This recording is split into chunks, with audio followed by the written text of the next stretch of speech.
दोस्तों पिछली वीडियो में हमने डिस्कस किया था कि सिंपल हार्मोनिक मोशन होता क्या है और उसके बेसिक कॉन्सेप्ट्स क्या होते हैं, उसका एक्सेलरेशन कितना होता है बॉडी का। और जैसा कि मैंने प्रॉमिस किया था कि नेक्स्ट वीडियो में हमें डिस्कस करेंगे कि किसी भी बॉडी का जब कोई सिंपल हार्मोनिक मोशन करती है तो उसके टाइम पीरियड को कैसे कैलकुलेट किया जाता है। तो देखिए किसी भी एसएचएम वाली बॉडी के टाइम पीरियड जब निकालना होता है तो उसके तीन मेथड होते हैं। एक तो होता है फोर्स मेथड, सेकंड आता है टॉर्क मेथड और थर्ड आता है एनर्जी मेथड। तो उस वीडियो में हम फोर्स मेथड को कवर करेंगे, उसके बेसिक कॉन्सेप्ट को देखेंगे और नेक्स्ट वीडियो में हम टॉर्क और एनर्जी मेथड्स को भी कवर करने वाले हैं। ठीक है, तो सपोज मान लीजिए हमारे पास एक बॉडी है, जैसे कि हमने पिछली वीडियो में बताया था। ठीक है, ये एक स्प्रिंग है। इस स्प्रिंग से हमने क्या करा है, एक मास को अटैच कर दिया है। ठीक है, मैं ऐसे कर देता हूं, एक मास को हमने अटैच कर दिया है। एक ब्लॉक है, इसका मास है m और इसमें हमारे पास इसका स्प्रिंग कांस्टेंट है k। अगर अब मैं इस ऑब्जेक्ट को, इस बॉडी को इसकी मीन पोजीशन से डिस्प्लेस करूंगा थोड़े अमाउंट से, लेट अस अज्यूम x, तो ये क्या करेगा, ऑसिलेशंस करेगा। ठीक है, अब हमें निकालना है कि ये जो भी सिंपल हार्मोनिक मोशन हो रहा है तो उसका टाइम पीरियड कितना है। अब देखिए होता क्या है, इसमें कुछ हमारे पास बेसिक कुछ स्टेप्स होते हैं। उन स्टेप्स को पहले मैं लिख देता हूं और फिर उनको समझा भी देता हूं। उन स्टेप्स को फॉलो करते हुए हम सारा टाइम पीरियड कैलकुलेट कर लेंगे। देखिए पहला स्टेप आता है displace the body, displace body from its mean position, from its mean position. यानी कि बॉडी को हमें क्या करना पड़ेगा, उसकी मीन पोजीशन से डिस्प्लेस करना पड़ेगा, जिससे कि कम से कम वो ऑसिलेट तो कर सके। जब तक ऑसिलेशंस होगा ही नहीं तो निकालेंगे क्या हम लोग, है ना। सेकंड पॉइंट हमारे पास आएगा draw free body diagram. Draw free body, short में एफबीडी लिख रहा हूं मैं फ्री बॉडी डायग्राम को। Draw free body diagram of a body, यानी कि बॉडी का हम क्या करेंगे, फ्री बॉडी डायग्राम उसका बनाएंगे। यानी कि उस बॉडी में जितने भी फोर्सेस एक्ट हो रहे होंगे उनको हमें देखना पड़ेगा, क्योंकि फोर्स का ही सारा खेल है यहाँ पे। अब थर्ड पॉइंट हमारे पास आता है find restoring force. Find restoring force, restoring, find restoring force. अब देखिए बच्चों, ये रीस्टोरिंग फोर्स क्या होता है। रीस्टोरिंग फोर्स वो होता है जो मीन पोजीशन की तरफ लगता है। जैसे अभी ये बॉडी है, मैं इसको इसकी मीन पोजीशन से डिस्प्लेस करूंगा, ये इसकी मीन पोजीशन है। जब मैं इसको यहां से डिस्प्लेस करूंगा तो फिर मैं देखूंगा उस डिस्प्लेस्ड पोजीशन में ऐसे कौन कौन से फोर्सेस हैं जो इसकी मीन पोजीशन की तरफ लग रहे हैं, क्योंकि वही तो बॉडी को रिस्टोर करना चाहेंगे उसकी मीन पोजीशन पे। ऐसा तो नहीं कि आपने खींच दिया बॉडी वहीं पे स्टे कर जाएगी, वो वापस भी तो जाएगी। तो ऐसा कौन सा फोर्स है जो मीन पोजीशन की तरफ लग के उसको वापस रिस्टोर करने जा रहा है, इसी फोर्स को हम क्या बोलते हैं, रिस्टोरिंग फोर्स। यानी कि ऐसा फोर्स जो बॉडी को रिस्टोर करना चाहे उसकी मीन पोजीशन पे। ठीक है, तो ये तो हो गया हमारे पास फाइंड रिस्टोरिंग फोर्स। अब फोर्थ पॉइंट हमारे पास आएगा, देखिए होता क्या है, लास्ट वीडियो हमने देखा था बॉडी जब एसएचएम कर रही थी उसका एक्सेलरेशन कितना आया था, मैं यहाँ पे लिख देता हूँ शॉर्ट में, a इक्वल टू माइनस के अपॉन एम एक्स। ये तो आया था। जिन बच्चों ने मेरी पहली वीडियो नहीं देखी उसको जाके देख लें तो उनको समझ में आ जाएगा कि एसएचएम होता क्या है। उसके बाद इस वीडियो पे आने तो उनको कुछ भी समझ में नहीं आने वाला है। ठीक है, मुश्किल से 25 मिनट की वीडियो है तो उसमें बेसिक बेसिक कॉन्सेप्ट कवर किए मैंने। ठीक, अब देखिए हम देख सकते हैं, अगर मैं सिंपली मैग्नीट्यूड की बात करूं, देखिए नेगेटिव साइन तो क्या है, नेगेटिव साइन यहाँ पे मैंने लगाया है, वो तो सिंपली डायरेक्शन को बता रहा है कि एक्सेलरेशन मीन पोजीशन की तरफ होगा। अगर मैं एक्सेलरेशन के मैग्नीट्यूड की बात करूं यानी कि मॉड ए, तो सिंपली कितना हो जाएगा, के अपॉन एम एक्स। अब के अपॉन एम तो रेशियो दोनों का कांस्टेंट है, इसको हम बोलते हैं ओमेगा स्क्वायर एक्स। क्या बोलते हैं बच्चों, omega square x.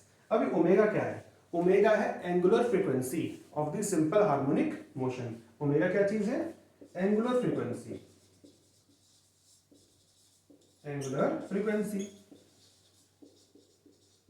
Of simple harmonic motion यानी कि एसएचएम। ठीक है, यानी कि हमारे पास फोर्थ पॉइंट क्या हो जाएगा, यानी कि अच्छा यहां पे समझ लीजिए एक्सेलरेशन कितना होगा, ओमेगा स्क्वायर एक्स। तो फोर्स कितना हो जाएगा, फोर्स कितना हो जाएगा, मास इनटू एक्सेलरेशन, यानी कि m omega square x, m omega square x. तो फाइनली हमें यहां से क्या समझ में आता है, जब भी कोई बॉडी एसएचएम करेगी उसमें जो रिस्टोरिंग फोर्स होगा वो कितना होगा, उसकी वैल्यू कितनी होगी, जो भी निकल के आएगा उसको हम किसके बराबर पुट कर देंगे, m ओमेगा स्क्वायर एक्स। ठीक है, ये फोर्स हमने अभी निकाला हुआ है। ठीक है, अब हम क्या करने वाले, equate, equate restoring force equal to, नीचे कर देते हैं, equal to m omega square x. ठीक है, तो जब भी हम रिस्टोरिंग फोर्स को m ओमेगा स्क्वायर x के बराबर पुट करेंगे तो यहां से हमें ओमेगा निकल के आ जाएगा, we can get omega, we will get omega, हमें ओमेगा की वैल्यू पता चल जाएगी यहां से। और फिफ्थ स्टेटमेंट डायरेक्टली हमारे पास क्या आ जाएगा, time period, because time period कितना होता है 2 pi upon omega, time period बच्चों कितना होता है 2 पाई अपॉन ओमेगा, तो यहां से हम टाइम पीरियड निकाल सकते हैं। ठीक है, अब देखिए इस प्रोसेस को हम एक इंप्लीमेंट करके यहाँ पे दिखाते हैं। दो एग्जांपल मैं इस वीडियो में लेने वाला हूँ, दोनों एग्जांपल से आएगा कि इस मेथड को कैसे इंप्लीमेंट करना है वो आपको समझ में आ जाएगा। तो चलिए यहाँ पे शुरू करते हैं फिर।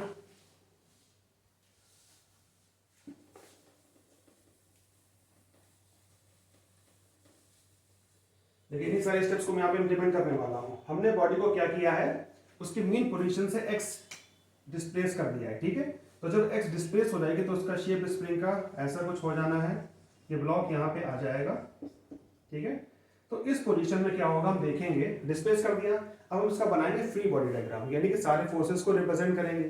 तो देखिए वर्टिकल डायरेक्शन में फोर्सेस है, उनसे हमें कोई लेना देना नहीं है, नॉर्मल रिएक्शन एंड वेट, क्योंकि वर्टिकल डायरेक्शन में कोई मोशन हो ही नहीं रहा है। तो जो फोर्स हमें कंसर्न्ड है वो किधर है, हॉरिजॉन्टल डायरेक्शन में। आप देख सकते हो स्प्रिंग का फोर्स लगेगा, जब ब्लॉक को इधर घसीटेंगे तो स्प्रिंग इसको वापस अपनी तरफ खींचना चाहेगी, यानी कि स्प्रिंग का फोर्स किधर लगेगा, towards the mean position, this is the mean position, है ना, मीन पोजीशन में हम इसको इधर ले गए हैं। Got it. तो जब फोर्स इधर की डायरेक्शन में लग रहा है और लगेगा कितना, kx, कितना लगेगा बच्चों, kx, मैंने बताया था स्प्रिंग का फोर्स कितना होता है kx, माइनस मैंने यहाँ पे नहीं लिखा है क्योंकि डायरेक्शन मैंने ऑलरेडी बना दी है towards the mean position, minus sign direction को ही सिग्निफाई करता है, तो मैं डायरेक्शन भी बनाऊं और फिर माइनस भी लगाऊं, इस बात का कोई सेंस नहीं है। या तो मैं डायरेक्शन ना दिखाऊं और लिख दूं f equal to minus kx, उसका यहाँ पे कोई लॉजिक नहीं बनता है ना। अब मैं क्या करने वाला हूं, अब देखिए हमें रिस्टोरिंग फोर्स आ चुका है, क्योंकि यही फोर्स है जो बॉडी को इधर इसकी मीन पोजीशन पे वापस लाना चाह रहा है। ठीक है, यानी कि हम यहां तक पहुंच चुके हैं। रिस्टोरिंग फोर्स कितना हो गया, और तो कोई फोर्स है नहीं, फ्रिक्शन हमने नीचे से लिया नहीं है तो वो कहीं पर भी अपीयर नहीं होने वाला। ठीक है, एफ रिस्टोरिंग कितना हो गया kx। नेक्स्ट स्टेप हमारे पास क्या आता है, equate restoring force equal to m omega square x, यानी कि इसको जो रिस्टोरिंग फोर्स हमने निकाला बच्चों, इसको हम किसके बराबर पुट करेंगे, m omega square x, equate कर दिया। अब आप देख सकते हो x और x कैंसिल आउट हो जाएगा, यहां से ओमेगा आ जाएगा, कितना आएगा, under root of k upon m, under root of k upon m। Omega क्या है, एंगुलर फ्रीक्वेंसी, इसको हम क्या बोलते थे, एंगुलर फ्रीक्वेंसी। अब बहुत सिंपल है, टाइम पीरियड कितना हो जाएगा, नेक्स्ट स्टेप हमारे पास डायरेक्टली है t equal to 2 pi upon omega, यानी कि 2 pi under root m upon k, under root m upon k। अब आप देख सकते हो कि कैसे हमने चारों स्टेप्स को, यहाँ पे जो 5 स्टेप्स हैं इनको इंप्लीमेंट किया, और जो बॉडी एसएचएम कर रही थी उसका हमने टाइम पीरियड कैलकुलेट कर दिया। ठीक है, अब एक एग्जांपल और लेके चलते हैं जिसमें फ्रिक्शन भी इन्वॉल्व होगा, तो उस सिचुएशन में निकाल के देखते हैं कि रिस्टोरिंग फोर्स कैसे निकलेगा, फ्रिक्शन की डायरेक्शन किधर होगी, वगैरह वगैरह। ठीक है,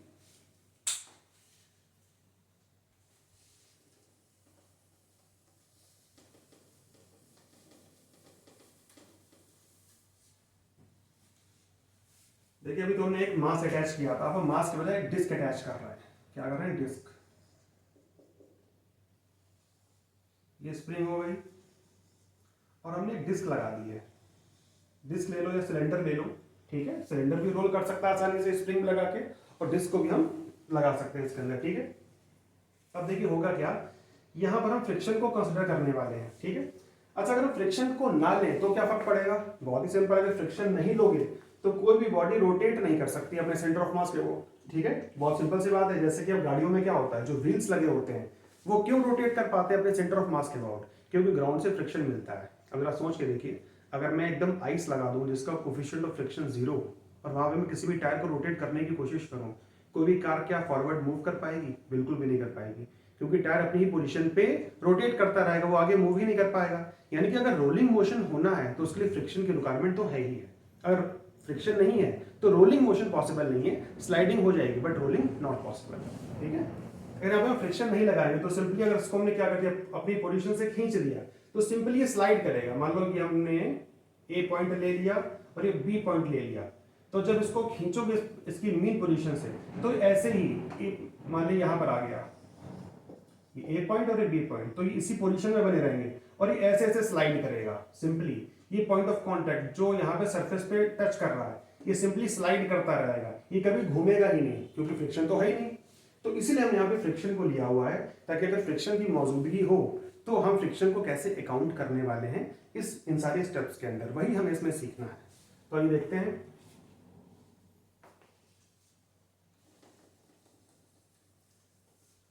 हम क्या करेंगे, बॉडी को डिस्प्लेस कर देंगे इसकी मेन पोजीशन, जैसे हम लोगों ने पहले देखा था।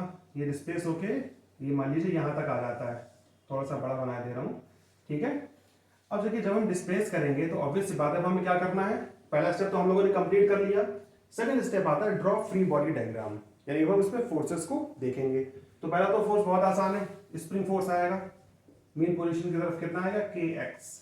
बताइए बच्चों कितना आएगा, के एक्स, क्योंकि हमने बॉडी के सेंटर ऑफ मास को कितना डिस्प्लेस किया है, बाई एक्स अमाउंट, ठीक है। अब हम देखेंगे, अभी जो नीचे सरफेस है, जिस सरफेस पे रोल कर रहा है, ठीक है, ग्राउंड है या फिर कोई टेबल है, कुछ भी हो सकता है, यहां से फ्रिक्शन भी तो ऑफर होगा। ऐसा नहीं कि फ्रिक्शन नहीं लगेगा, फ्रिक्शन भी तो लगेगा क्योंकि फ्रिक्शन यहाँ पे मौजूद है। अब सवाल ये उठता है फ्रिक्शन लगेगा तो लगेगा किस तरफ, है ना। इस पे एक सेपरेट वीडियो में बनाने वाला हूँ, मतलब ऐसा नहीं है कि मैं यहाँ पे 2 सेकंड में समझा दूं कि फ्रिक्शन किधर लगेगा। ये रोलिंग जब मैं रोटेशन पढ़ाऊंगा उसमें बताऊंगा कि how to decide the direction of friction in various cases. अगर मैं इस फोर्स को यहाँ पे लगा रहा हूँ तो फ्रिक्शन किधर लगेगा, टॉप मोस्ट पॉइंट पर अगर मैं फोर्स लगाऊं तो फ्रिक्शन किधर लगेगा, और कोई पोजीशन ऐसी भी एग्जिस्ट जरूर करेगी जहां पे मैं फोर्स लगाऊंगा तो फ्रिक्शन आएगा ही नहीं, है ना। It's all depend on eight which point the force is acting, okay. तो इस कंडीशन में फिलहाल अभी जान लीजिए जो फ्रिक्शन लगने वाला है वो पीछे लगने वाला है, किधर लगेगा, पीछे की तरफ, ठीक है। किधर लगेगा बच्चों, पीछे की तरफ लगेगा। और इसको समझने का दूसरा तरीका, एक शॉर्टकट चलो बता ही देते हैं, दूसरा तरीका भी है, कंफ्यूजन नहीं होना फिलहाल। अब देखिए इसमें होगा क्या, जब आप खुद सोचिए, प्रैक्टिकली सोचो, आपके पास सिलेंडर है और ऐसे स्प्रिंग लगी हुई है, आपने सिलेंडर को थोड़ा सा स्लाइड किया, जब आप छोड़ोगे तो सिलेंडर कैसे रोल करेगा, ऐसे रोल करेगा ना, ऐसे रोल करता हुआ इधर जाएगा मेन पोजीशन की तरफ, यानी कि कैसा रोल कर रहा है, एंटी क्लॉकवाइज। तो रोल कौन करवा रहा है, ऑब्वियसली फ्रिक्शन ही करवा, यानी देखिए कोई बॉडी अगर रोल कर रही है तो उस पर टॉर्क लग रहा होगा, विदाउट टॉर्क रोलिंग पॉसिबल नहीं है। और टॉर्क किसकी वजह से आता है, फोर्स की वजह से आता है, यानी कोई ना कोई फोर्स है जो सेंटर ऑफ मास के अबाउट एंटी क्लॉकवाइज टॉर्क दे रहा है। तो आप खुद सोचिए, अगर फ्रिक्शन ऐसे नहीं लगेगा तो दो ही पॉसिबिलिटी है, या तो फ्रिक्शन ऐसे लगेगा या तो फ्रिक्शन ऐसे लगेगा। अगर फ्रिक्शन ऐसे लगता तो वो क्लॉकवाइज टॉर्क दे देता, जो कि यहाँ पे हो नहीं रहा, क्योंकि रोलिंग कैसी हो रही है, एंटी क्लॉकवाइज, यानी फ्रिक्शन की डायरेक्शन कैसी होनी चाहिए, राइट हैंड साइड में ही जानी चाहिए। गॉट इट, ठीक है। अब देखिए net force towards the centre, क्योंकि मेन पोजीशन किधर है, मेन पोजीशन इज दिस, ठीक है। अब देखिए kx लेफ्ट हैंड साइड में लग रहा है और फ्रिक्शन राइट हैंड साइड में लग रहा है, तो net force towards the main position कितना आएगा, kx माइनस एफ। कितना आएगा बच्चों, kx माइनस एफ। इसी को हम क्या बोलेंगे, रिस्टोरिंग फोर्स, यानी कि एफ रिस्टोरिंग कितना हो गया, kx माइनस एफ।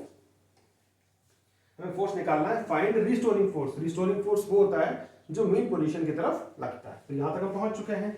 अब हम देखेंगे equate restoring force equal to m omega square x। अब देखिए यहाँ पे लेकिन एक प्रॉब्लम है, अगर हम यहाँ पे अभी m ओमेगा स्क्वायर x के बराबर इसको इक्वेट कर देंगे तो बताइए कि आपको फ्रिक्शन की वैल्यू पता है, फ्रिक्शन की वैल्यू, अब ये मत कह देना फ्रिक्शन लगेगा म्यू mg, वो मैक्सिमम फ्रिक्शन होता है, मैक्सिमम स्टैटिक फ्रिक्शन। यहाँ पे मैक्सिमम फ्रिक्शन नहीं लगेगा, फ्रिक्शन उतना ही लगेगा जितनी जरूरत होती है, ठीक है। जितना टॉर्क उसको चाहिए होगा उतना ही फ्रिक्शन आएगा। तो फ्रिक्शन हम कैसे निकालेंगे, बहुत ही आसान काम है, इसलिए थोड़े बहुत आपको रोटेशन के कॉन्सेप्ट आने चाहिए। फिलहाल मैं ज्यादा से ज्यादा क्लैरिफाई करने की कोशिश करूंगा, देखते हैं। अब देखिए हमें पता है फ्रिक्शन फोर्स ही है जो सेंटर ऑफ मास के अबाउट रोटेशन करवा रहा है, जो रोलिंग मोशन करवा रहा है, ठीक है। अगर इसके मोशन को मैं ब्रेक करूं, देखिए रोलिंग मोशन को आप दो पार्ट में ब्रेक कर सकते हो, pure sliding plus pure rotation about its centre of मास। यानी कि अगर कोई बॉडी रोल कर रही है, ठीक है, तो उसके मोशन को आप कैसे ब्रेक कर सकते हो, pure sliding plus pure rotation about its centre of मास। यानी कि हम कह सकते हैं अगर मैं इस ऑब्जेक्ट को, इसके मोशन को ब्रेक करूं तो ये ऐसे जाएगा, सिंपली स्लाइडिंग करेगा, plus pure rotation about its centre of मास, है ना। तो ये फ्रिक्शन फोर्स क्या कराएगा, इसको ऐसे ऐसे रोटेट करवाएगा, है ना। तो फ्रिक्शन फोर्स की हमें वैल्यू निकालनी है, हम बहुत आसान काम है। फ्रिक्शन फोर्स टॉर्क देगा और टॉर्क कितना होता है, I इंटू अल्फा, बताओ बच्चों टॉर्क कितना होता है, आई इंटू अल्फा। यहां से फ्रिक्शन की वैल्यू आ जाएगी। इसको हम लोग करते हैं, ये देखिए अब हम लोग फ्रिक्शन, अब टारगेट क्या है, फ्रिक्शन की वैल्यू निकालना। जब तक फ्रिक्शन नहीं निकलेगा तब तक ही इस इक्वेशन को हम लोग इसके इक्वेट करने के बाद भी कोई फायदा होगा नहीं, है ना। तो फ्रिक्शन फोर्स की वैल्यू कैसे निकालेंगे, फ्रिक्शन फोर्स का torque about its centre of मास कितना हो जाएगा, this force multiply by the perpendicular distance, ये कितनी हो जाएगी r, ये कितनी रेडियस के बराबर, यानी कि टॉर्क कितना हो गया फ्रिक्शन का F इंटू आर। और जो टॉर्क होता है अबाउट इट्स सेंटर ऑफ मास वो कितना होता है आई इंटू एल्फा। और जो आई आप लोगे वो क्या है, मोमेंट ऑफ इनर्शिया, वो भी किसके अबाउट हम निकालेंगे, सेंटर ऑफ मास के अबाउट, है ना, यानी कि आई इंटू एल्फा। ठीक है। और जब भी कोई बॉडी प्योर रोलिंग करती है, अल्फा क्या है, बॉडी का एंगुलर एक्सेलरेशन, वो कितना होता है ए अपॉन आर।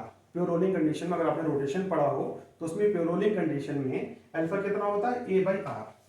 तो एफ इंटू आर तो टॉर्क हो गया, आई कितना हो जाएगा about it centre of mass M R square by 2, because हम डिस्क लेके चल रहे हैं, चाहे डिस्क और सिलेंडर हो एक ही आएगा। अल्फा की वैल्यू हो जाएगी ए बाई आर। अब आप देख सकते हैं हम यहाँ से आर को ये कैंसिल आउट हो जाएगा, एक आर ये कैंसिल आउट हो जाएगा, यहाँ से फ्रिक्शन की वैल्यू आ जाएगी एम ए बाई 2। कितना आ गया एम ए बाई 2। अब ये वैल्यू हम यहाँ पे पुट करने वाले हैं। टारगेट हमारा फ्रिक्शन को निकालना था, किसकी मदद से हमने निकाल लिया, टॉर्क की मदद से निकाल दिया हमने फ्रिक्शन को। तो यहाँ से एफ रिस्टोरिंग आ जाएगा k x minus m a by 2। Okay, अब हम इस रिस्टोरिंग फोर्स को किसके बराबर कर देंगे, एम ओमेगा स्क्वायर एक्स, जो कि हम लोगों ने पहले डिसाइड किया हुआ था, यानी कि यहाँ पे कर देते हैं k x minus m a by 2 equal to m omega square x, है ना। अब आप देखें जो एक्सेलरेशन है, एक्सेलरेशन कौन सा, इस बॉडी का ही तो एक्सेलरेशन है, और ये होता कितना है ओमेगा स्क्वायर एक्स। मैं सिर्फ अभी मैग्नीट्यूड की बात कर रहा हूँ ना कि डायरेक्शन की, ठीक है। तो ए की वैल्यू कितनी हो जाएगी ओमेगा स्क्वायर एक्स, तो k x minus m omega square x upon 2 equal to m omega square x. अब मैं इस टर्म को इधर लिए चला जाऊंगा ताकि इसमें जाके ऐड हो सके, तो कितना आ जाएगा k x equal to 3m by 2 omega square x, है ना। अब आप देख सकते हो यहां से x और ये वाला x कैंसिल आउट हो जाएगा, तो यहां से ओमेगा हमें मिल जाएगा, कितना आएगा omega equal to under root of 2k upon 3m, 2k upon 3m। अब बस ओमेगा आ चुका तो टाइम पीरियड कहां से निकाल लेंगे, 2 पाई अपॉन ओमेगा से। तो देखिए टाइम पीरियड भी आ जाएगा, time equal to 2 pi upon omega, यानी कि 2 pi under root 3m upon 2k। कितना आ जाएगा 3m अपॉन 2k, है ना। ठीक है। अब देखिए कभी कभी क्या करेगा, इसमें एक स्प्रिंग हमने लगाई हुई है, कभी कभी 2 स्प्रिंग लगा दी जाती है। जैसे मान लीजिए सिलेंडर है, सपोज कोई सिलेंडर में लेता हूं, जैसे मान लीजिए यही सिलेंडर में इसको एज्यूम कर सकते हो, सिलेंडर एक देख सकते हैं क्रॉस सेक्शन इसका सर्कुलर है और इसकी एक लेंथ भी है, तो it can be assumed as a cylinder. एक स्प्रिंग यहाँ पर लगाएंगे ऐसे, एक स्प्रिंग यहाँ पर लगाएंगे ऐसे, ठीक है। इसका स्प्रिंग कांस्टेंट के, इसका स्प्रिंग कांस्टेंट के। अब यहाँ पे सिंगल स्प्रिंग बजाय कितनी हो गई 2 स्प्रिंग, तो जब आप इसको मीन पोजीशन से ऐसे हटाओगे तो दोनों स्प्रिंग्स को वापस लाने की कोशिश करेगी। अब यहाँ तो मैंने सिंगल स्प्रिंग ली थी जिसका स्प्रिंग कांस्टेंट के था। अब अगर 2 स्प्रिंग लगा देंगे तो क्वेश्चन को कैसे किया जाएगा, बहुत ही सिंपल है, दोनों स्प्रिंग को किसमें कन्वर्ट कर लेंगे, वन इक्विवेलेंट स्प्रिंग में। अब जरा गौर करें तो दोनों स्प्रिंग कैसे कनेक्शन है, पैरेलल में कनेक्शन है। तो इक्विवेलेंट स्प्रिंग कांस्टेंट कितना हो जाएगा K1 प्लस, सॉरी अगर हम K और K लेके चल रहे हैं तो कितना आ जाएगा 2K, है ना। तो यहाँ पे हम सिंपली K को किससे रिप्लेस कर देंगे 2K, है ना। तो यहाँ पे कितना आ जाएगा time equal to 2 pi under root 3m upon 4K, है ना। ठीक है, वो क्वेश्चन भी आप लोग कर ही सकते हो। तो देखिए इन 2 एग्जांपल से हम लोगों ने सीख लिया कि फोर्स मेथड को कैसे अप्लाई किया जाता है, अगर फ्रिक्शन भी कभी कभी लगे तो उसको हमें कैसे इनकाउंटर करना है, ठीक है। अब नेक्स्ट वीडियो में हम समझेंगे टॉर्क मेथड क्या होता है, वो भी मेरा video I think 25 to 30 minute का बनेगा, और उसके नेक्स्ट वीडियो में हम देखेंगे एनर्जी मेथड क्या होते हैं। तब तक के लिए नमस्कार।